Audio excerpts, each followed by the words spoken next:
تازه خبر: طالبانو او چین د افغانستان د کانونو د استخراج په اړه مهمه پریکړه وکړه.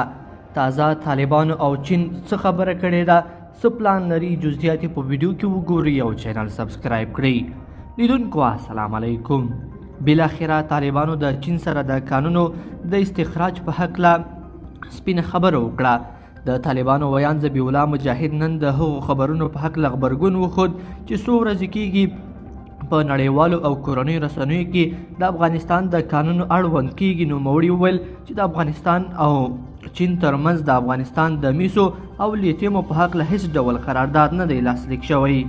ذبیح الله مجاهد بیا افغانستان ته د چین د پانګوالو سفیر تایید کړ او وی ویل چې د چین څخه څو ځله افغانستان ته پانګوال راغلي دي او د کانونو د استخراج په هکله ورسره خبرې هم شوې دي، خو په دې هکله تر اوسه کوم تړون نه دی لاسلیک شوی. نوموړي زیاته کړه چې دوی د افغانستان د کانونو د استخراج هرکلی کوي تر څو د هیواد په اقتصاد کې مثبت تاثیر وکړي او په خپله پکې افغانانو ته د کار زمینه برابره شي، خو تر اوسه پورې په دې هکله د کوم لوري سره تړون ته نه یو رسېدلي. تر دې وړاندې فاینانشل ټایمز ورځپاڼې خبر ورکړی و چې چینایي پانګوال افغانستان ته تللي دي او هلته یې د طالبانو سره د افغانستان د میسو د تر ټولو ستر کان چې د کابل په جنوب ختیځه برخه کې پروت دی خبرې کړې دي.